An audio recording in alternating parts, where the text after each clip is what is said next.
IPL 18లో సొంత మైదానంలో royal Challengers Bengaluru ఎట్టకేలకు విజయం సాధించింది. రాజస్థాన్ రాయల్స్తో జరిగిన ఉత్కంఠ పోరులో బెంగళూరు 11 పరుగుల తేడాతో గెలుపొందింది. తొలుత టాస్ ఓడి బ్యాటింగ్కు దిగిన బెంగళూరుకు సాల్ట్ కోహ్లీ శుభారంభం అందించారు. పవర్ ప్లే తర్వాత ఫిల్ సాల్ట్ అవుట్ అవగా క్రీజులోకి వచ్చిన పడిక్కల్ దూకుడుగా ఆడాడు. 27 బంతుల్లోనే హాఫ్ సెంచరీని కొట్టాడు. జితేష్ శర్మ, టిమ్ డేవిడ్ ధాటిగా ఆడి చివరి 3 ఓవర్లలో 38 పరుగులు రాబట్టారు.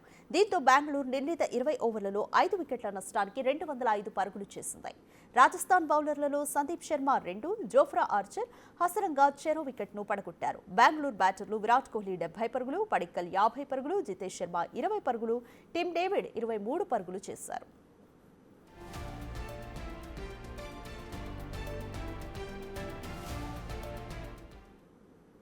ఛేదనకు దిగిన రాజస్థాన్ దూకుడుగా ఆడింది. ఓపెనర్ యశస్వి జైస్వాల్ చెలరేగి ఆడడంతో పవర్ ప్లే ముగిసేసరికి రాజస్థాన్ 72 పరుగులు చేసింది.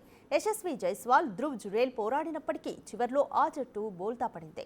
సునాయాసంగా గెలవాల్సిన మ్యాచ్ని హేజిల్వుడ్ మలుపు తిప్పాడు.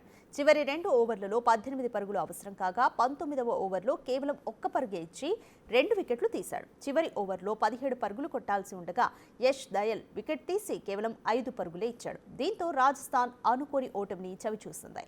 బెంగళూరు బౌలర్లలో హేజిల్వుడ్ 4, కృణాల్ పాండ్యా 2, భువనేశ్వర్ కుమార్, యష్ దయాల్ చెరో 1 వికెట్ తీశారు. యశస్వి జైస్వాల్ 19 బంతుల్లో 49, ధ్రువ్ జురేల్ 34 బంతుల్లో 47, రియాన్ పరాగ్ 22, సూర్యవంశీ 16, హిట్ మేయర్ 11 పరుగులు చేశారు.